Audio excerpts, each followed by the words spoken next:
जीजाओं, मेरी बेटियों, बेटाओं, मेरी माताओं, मेरे भाई, मेरी बहनों, मेरे सखा, मेरे बांधव,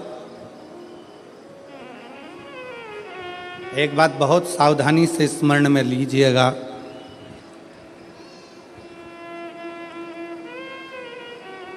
अगर आपके दिल में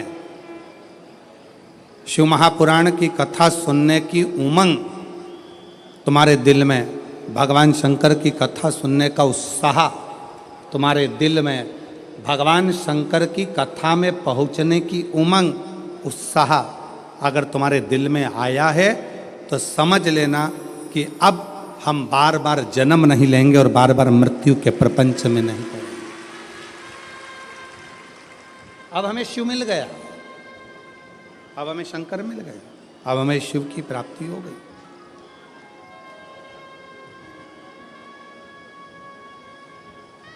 प्यार किसको कहते हैं? प्रेम किसको कहते हैं?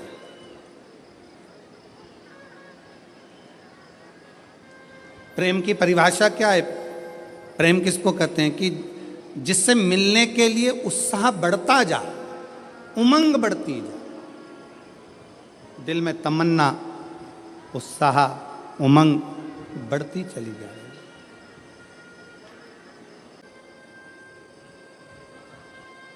मेरी बहनें जितनी बैठी हैं, मेरी जीजियाँ जितनी बैठी हैं, मेरे जीजा जितने बैठे हैं, मेरे भाई जितने बैठे हैं, मेरी माताएं, मेरे बंधु जितने बैठे हैं, आप अपने घर में थे, पहले दिन की कथा सुनने के लिए आप आ गए।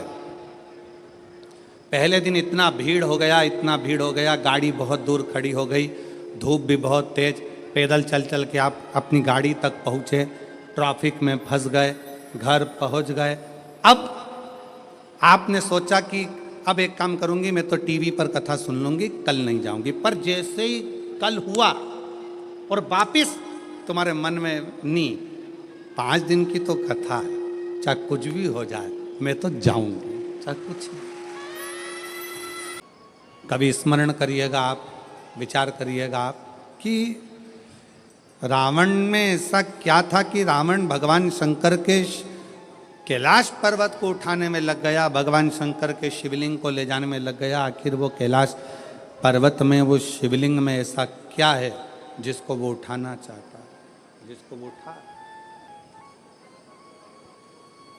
शिव महापुराण की कथा कहती है, रावण ने अपने भाई कुबेर को सताकर कुबेर के सिंहासन को छुड़ा लिया।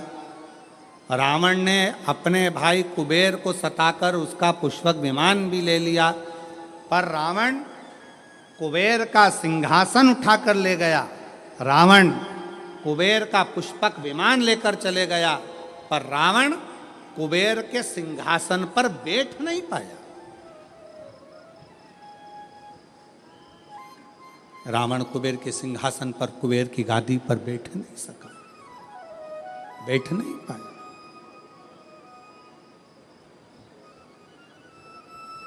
देवर्षि नारद निकल कर जा रहे थे, लंकापति रावण को देखा, रावण से पूछा क्या कर रहे हो?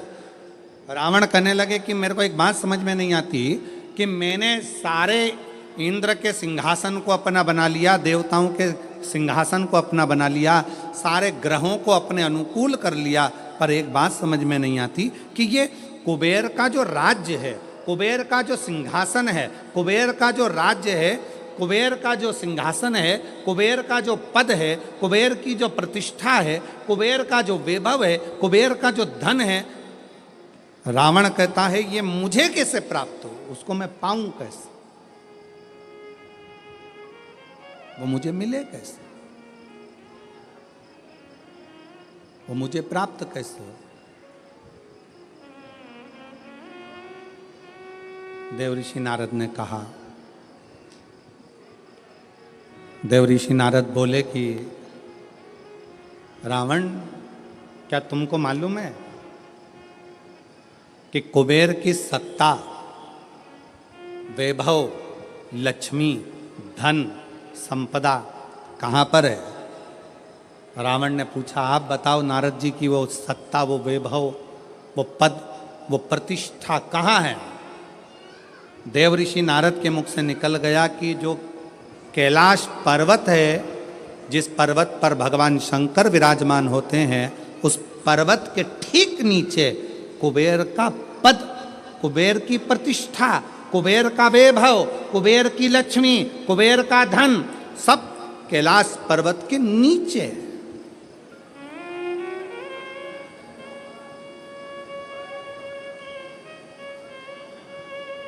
और एक बात बहुत सावधानी से स्मरण करिएगा, आप सबसे निवेदन है, जितने आस्था चैनल पर कथा सुन रहे हैं, जितने फेसबुक पर कथा सुन रहे हैं, जितने यूट्यूब पर कथा सुन रहे हैं और जितने इस पवित्र प्रांगण के अंदर बैठकर कथा सुन रहे हैं, आप सबसे निवेदन करेंगे कि कुबेर का पद, कुबेर का वैभव, कुबेर की प्रतिष्ठा, कुबेर का धन, कुबेर की लक्ष्मी सारी की सारी कैलाश पर्वत के नीचे है, अर्थात शंकर भगवान के चरणों में, शंकर भगवान के नीचे ये सारा धन, वैभव, प्रतिष्ठा सब दबी पड़ी हुई है।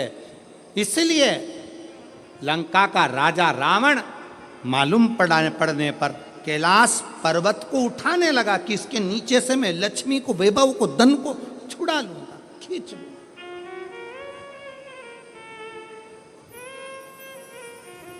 पर वो मिलता नहीं है, पर वो प्राप्त नहीं हुआ, पर वो मिला नहीं। फिर रावण ने विचार करा, रावण ने फिर विचार करा कि अगर ये कैलाश पर्वत नहीं उठ रहा तो मैं समय आने पर लंका में शंकर भगवान को लेकर जाऊंगा।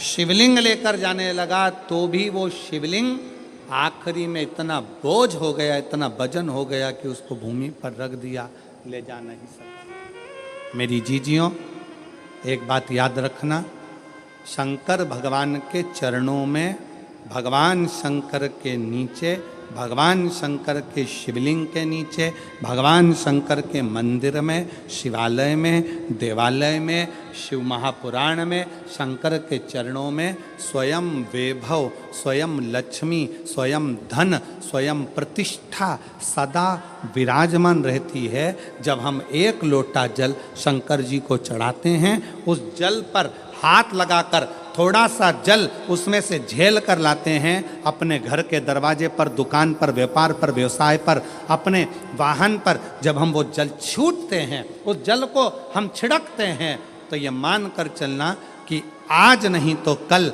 एक ना एक दिन ऐसा आएगा कि भगवान के नीचे की चरण की वो लक्ष्मी तुम्हारे घर में प्रवेश जरूर करेगी और एक दिन तुम धनपति, वैभवपति बनोगे, बनोगे।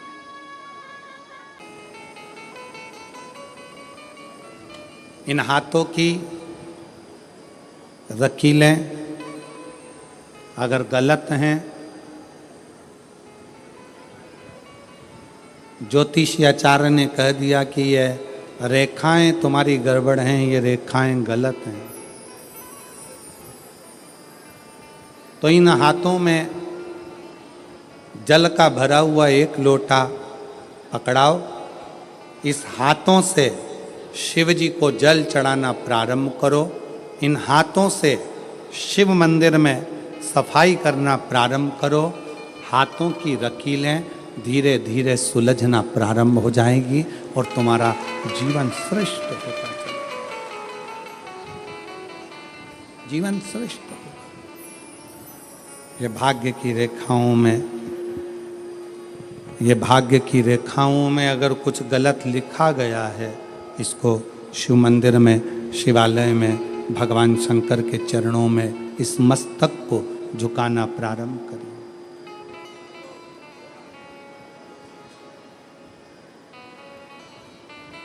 सुलझना प्रारंभ।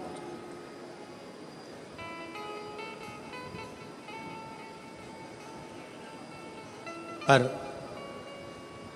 उसमें सबसे मूल है अपने मन का संयम।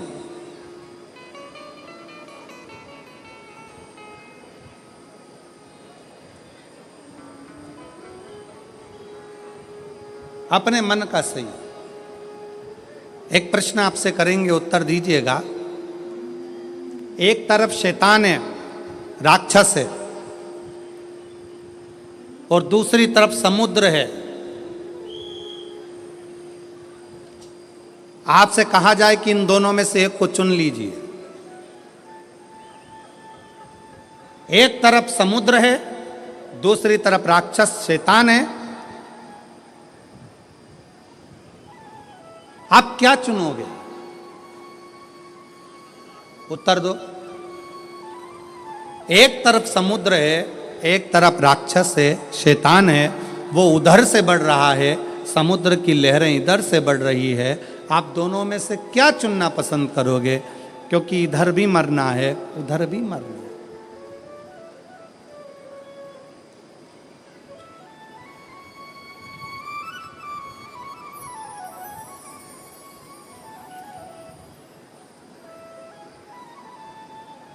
क्या चुनो?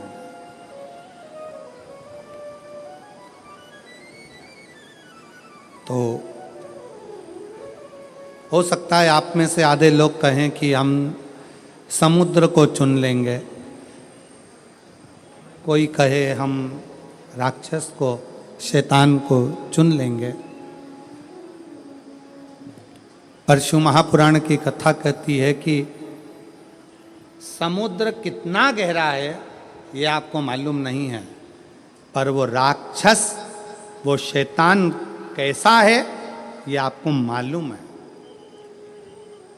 तो प्रयास करना कि वो राक्षस को चुनना श्रेष्ठ है कि कम से कम ये राक्षस है, ये हमको मालूम है, इसको कैसे डील करना है ये हमको मालूम है, ये कैसे इसको संभालना है ये हमको मालूम है। हम उस राक्षस को छोड़कर अगर समुद्र के पास जाएंगे, दिख तो अच्छा रहा है, लहरें भी अच्छी लग रही है, पर यह कितना गहरा होगा और कितनी गहराई में ले जाएगा और कब समाप्त कर देगा पता नहीं चल पाएगा, पता नहीं चल दिखेगा।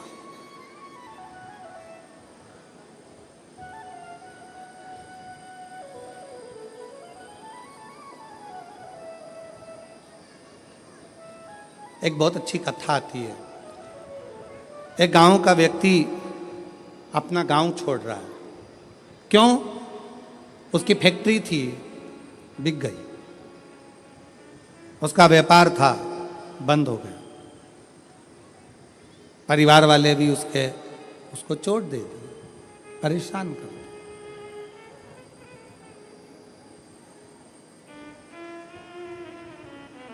उसने प्लान बनाया कि अब मुझे इस गांव में नहीं रहना है, मुझे ये गांव छोड़ना है, मुझे गांव छोड़कर जाना है।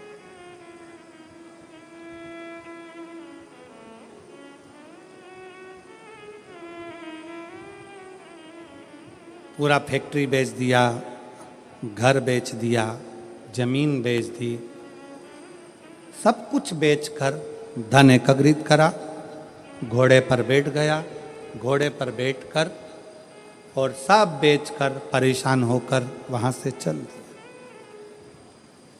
60 किलोमीटर दूर दूसरा गांव था, वहां पहुंच गया। गांव में जाकर देखा तो गांव के लोग आम के पेड़ के नीचे, पीपल के पेड़ के नीचे बैठे हुए हैं, बातचीत कर रहे हैं, सब आपस में बातें कर रहे थे।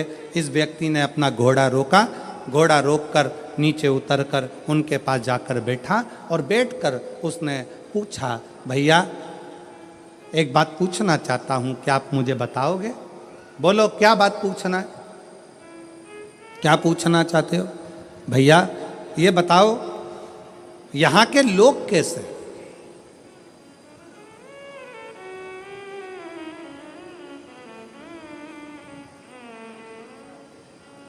गांव के लोगों ने पूछा तुम कहां से आए हो? उसने कहा मैं अपने गांव से आया हूं, यहां से 60-70 किलोमीटर दूर से। मेरा सारा अब वो गांव मैंने छोड़ दिया है और मैं सोच रहा हूं कि कोई गांव में जाकर बसना है, मुझे किसी गांव में जाकर रहना है मुझे। तुम बताओ यहाँ के लोग कैसे हैं, इस गांव के लोग कैसे? तो गांव के लोगों ने पूछा कि तुम हमसे पूछ रहे हो कि यहाँ के लोग कैसे हैं, पहले तुम बताओ कि तुम जो अपना गांव छोड़कर आए हो वहां के लोग कैसे थे?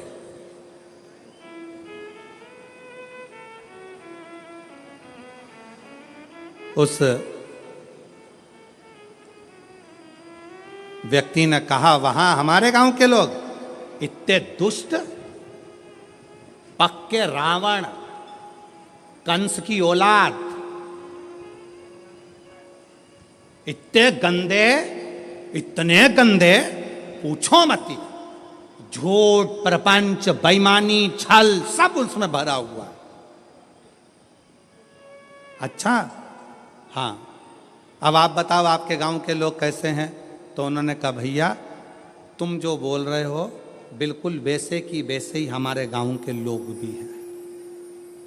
अब उसने मन में सोचा कि अपना गांव का सामान बेच कर आया और यहाँ के लोग भी ऐसे ही हैं, तो क्या मतलब यहाँ रहने से, और आगे बढ़ा। 200 किलोमीटर दूर आगे जाने पर फिर एक गांव में पहुंचा। एक गांव में पहुंचा तो वहाँ पर लोग बैठे हुए थे, बातचीत कर रहे थे। ये उतर कर फिर गया, इसने जाकर पूछा क्यों भैया क्या बात है? गांव के लोगों ने पूछा तुम कौन हो? मैं 200 किलोमीटर दूर मेरा गांव था, सब कुछ बेचकर मुझे बसना है, कोई अच्छा गांव ढूंढ रहा हूं।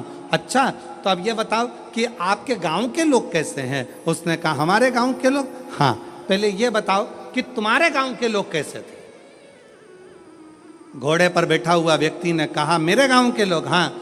उसने विचार करा, भी पहले वालों को बताया ऐसा ऐसे थे, इसने अब अपनी बात को पलट दिया और यहाँ पर बोला मेरे गांव के लोग एकदम संत तुकाराम जैसे, मेरे गांव के लोग एकदम संत नामदेव जी जैसे, मेरे गांव के लोग मीराबाई जैसे, मेरे गांव के लोग तुलसीदास जैसे, मेरे गांव के लोग तो इतने धर्मात्मा, इतने पुण्यात्मा, इतने भजन करने वाले, इतना कीर्तन करने वाले, इतना मंत्र जाप करने वाले, मेरा गांव का लोग इतना सत्यवादी, पूछो मत। इतने में फिर इसने पूछा अब बताओ तुम्हारे गांव के लोग कैसे हैं? तो सारे गांव वाले एक जैसे बोले बस हमारे गांव के लोग भी तुम जैसा बता रहे हो ना बिल्कुल वैसे की वैसे ही हैं। हमारे गांव के लोग भी धर्मात्मा है, हमारे गांव के लोग भी पुण्यात्मा है, हमारे गांव के लोग भी सत्कर्मी हैं, हमारे गांव के लोग भी संत तुकाराम जी जैसे हैं, हमारे गांव के लोग भी संत नामदेव जी जैसे हैं, हमारे गांव के लोग भी मीराबाई जैसे हैं। तब उस व्यक्ति के दिमाग में आया कि ये बिल्कुल सत्य है।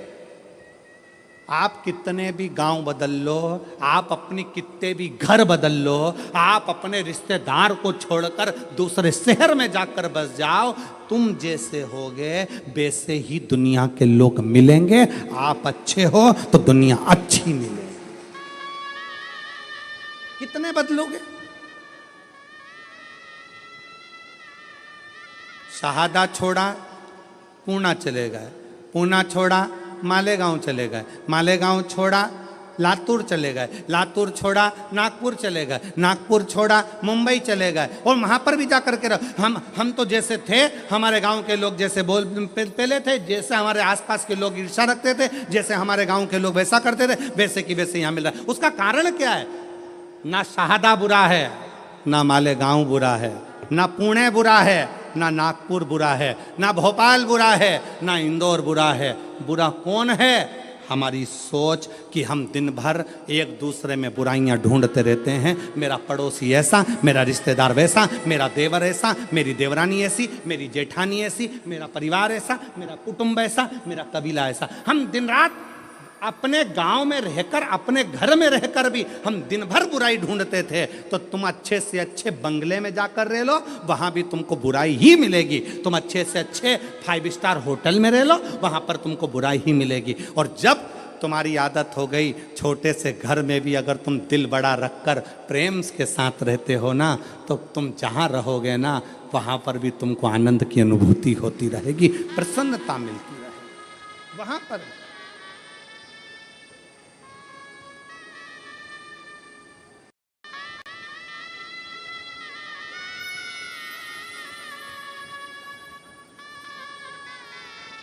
वो कहते जो जैसी भावना लाया वो वैसा ही फल पाया, जो जैसी भावना लाया वो वैसा ही फल पाया।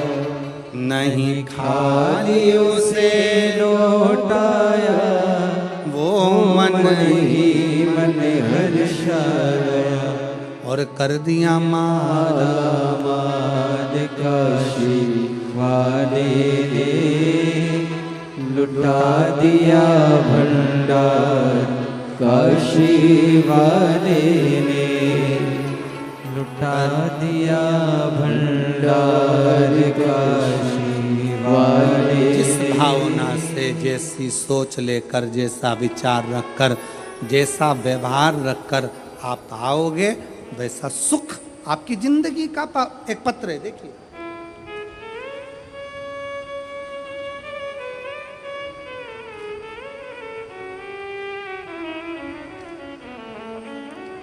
मेरा नाम ललिता परमेश्वर पाटोले, मैं नासिक महाराष्ट्र से हूँ।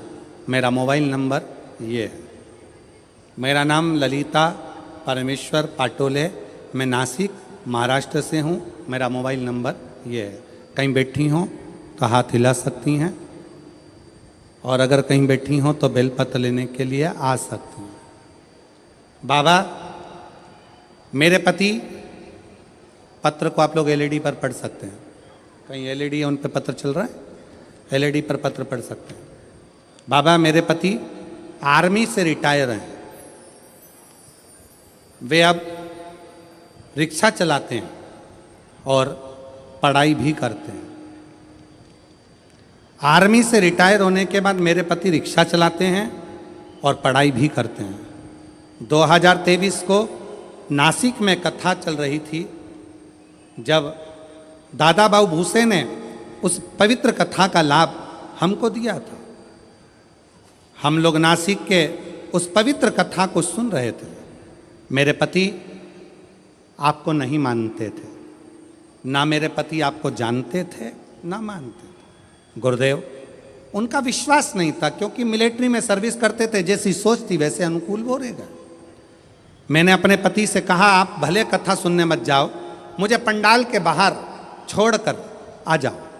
मेरे पति मुझे पंडाल के बाहर छोड़ने आते थे, चले जाते थे। तब वो तीसरे दिन पंडाल में भीड़ के वजह से रुक गए।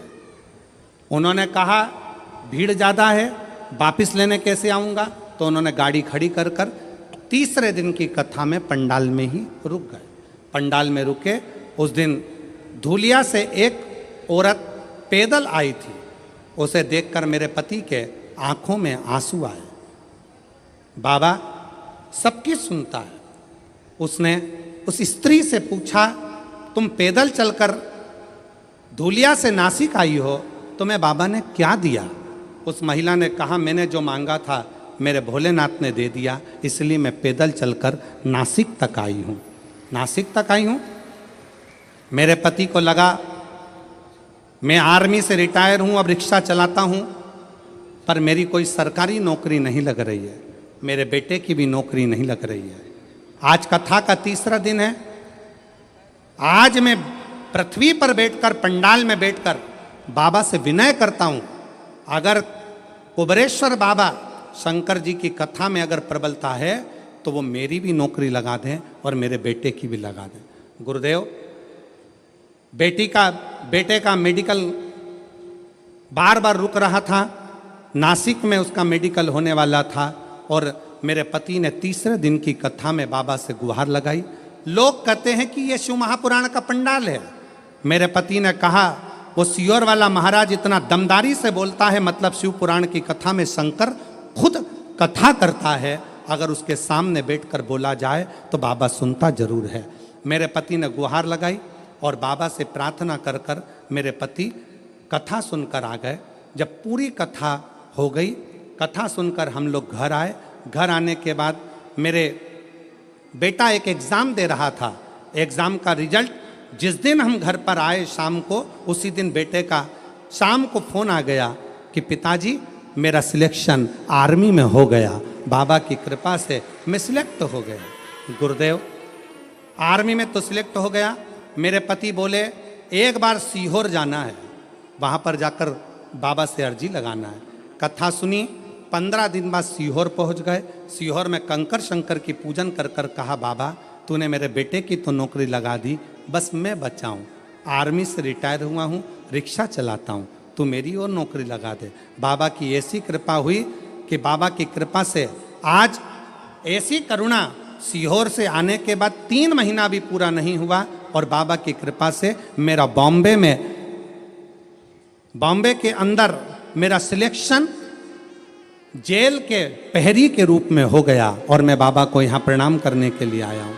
मेरे बेटे की भी फोटो लगा रहा हूँ और मेरी भी फोटो लगा रहा हूँ, दोनों की लगा रहा हूँ। अब बेटे की फोटो देखो जिसका मिलिट्री में हुआ, और जेल प्रहरी के रूप में जिनका हुआ रिक्शा चलाते चलाते, उनकी भी फोटो उन्होंने खुद की लगाई। एक बार जोरदार ताली बजाकर साथ बताएं। एक लाइन अच्छी लिखी है,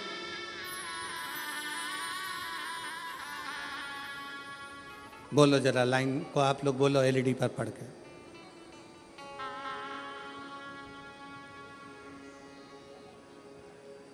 बोलो बोलो जरा टीवी पर देख के बोलो। कब से खड़े हैं झोली पसार, क्यों ना सुने तू मेरी पुकार, मुझे तेरा ही सहारा है, मेरे भोले बाबा, मुझे तेरा ही सहारा है, मेरे भोले बाबा। कब से खड़े हैं झोली पसार, क्यों न सुने तो मेरी पुकार, मुझे तेरा ही सहारा है, मेरे भोले बाबा।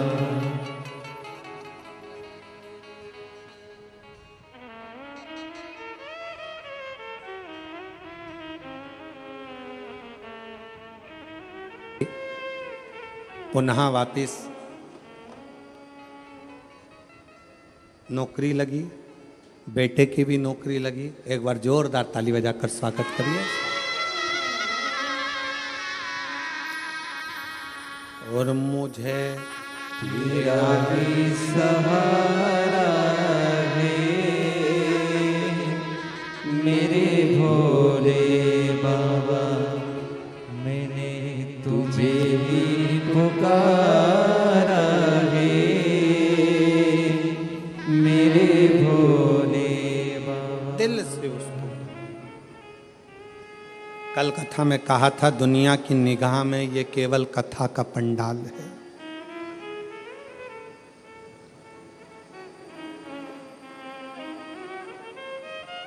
दुनिया की निगाह में केवल ये शिव महापुराण की कथा का पंडाल है, पर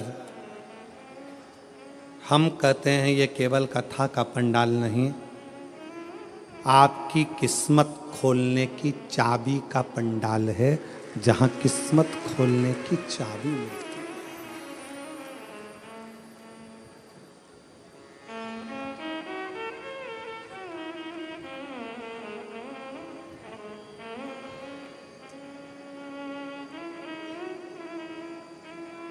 और मुझे तेरा ही सहारा है,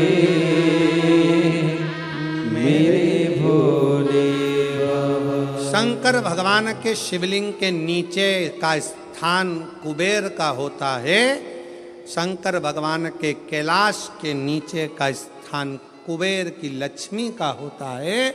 इसलिए प्रत्येक शिवालय में तुम्हारे घर में अगर छोटा सा भी शंकर का शिवलिंग है, तुम्हारे घर में अगर छोटा सा भी मट्टी का, पत्थर का, लकड़ी का, पीतल का, तांबे का, स्फटिक का, पारद का, जिसका भी तुम्हारे घर में अगर छोटा सा भी अगर शिवलिंग है, तो तुम्हारे घर में जहाँ शिवलिंग रखाता है, समझ लेना वहाँ लक्ष्मी बढ़ती चली जाती है, लक्ष्मी कम नहीं हो सकती, बढ़ेगी।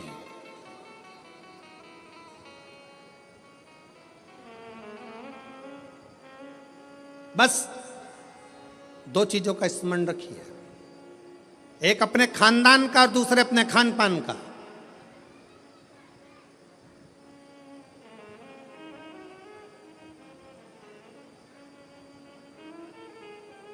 आपको मालूम है, जब अंग्रेजों ने भारत पर हुकूमत करी है तो उन्होंने विचार करा सबसे पहले कि करा क्या जाए, भारत के लोगों को अपना गुलाम कैसे बनाया जाए। तो उन्होंने सबसे पहला प्रयास करा कि इनके खानदान मिटाए जाएं। जो राजसी खानदान थे, जितने जितने राजा हुआ करते थे, उन राजाओं के रजवाड़ों को, उन राजाओं के घरानों को तोड़ने का प्रयास किया गया। पहले खानदान तोड़े हैं, और जब राजाओं के खानदान नहीं टूट पाए, जब राजघराने नहीं टूट पाए, फिर इन्होंने खान पान तोड़ा। खान पान क्या? गलत तरह का भोजन विदेश से बुलाते थे और भारत के लोगों को वो गलत तरह का भोजन कराते थे। भारत में रहने वाला सनातनी कभी भी नॉनवेज छूता नहीं था। भारत में रहने वाला भारतीय सनातनी कभी भी मांस का सेवन नहीं करता था, गलत व्यसन का सेवन नहीं करता था। वो तो ये अंग्रेजों ने तुमको गुलाम बनाने के लिए जब खानदान नहीं तोड़ पाए तो खान पान को तोड़ा है, तुम्हारे खाने का तरीका बदल दिया, तुम्हें वेज से नॉन वेज बना दिया, तुम्हें ले जाकर गलत भोजन में लगा दिया,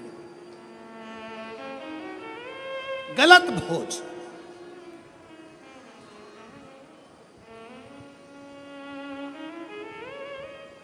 क्यों इतनी बीमारियां पनप रही हैं? इतनी बीमारियां होने का कारण क्या है? और देखो, प्रकृति अपना रंग दिखाती है। जिन जिन देशों में जिंदा जिंदा जीवों को तलकर तड़फा कर मारते हैं, उन देशों की हालत आज देख लो कि ऐसा भूकंप आया कि बिल्डिंगें धाती चली गई, और कितने लाख, कितने लोग उस बिल्डिंग में दब दब के मर गए। लोगों को मालूम तक नहीं है कि कितने मर गए, कितने मरे।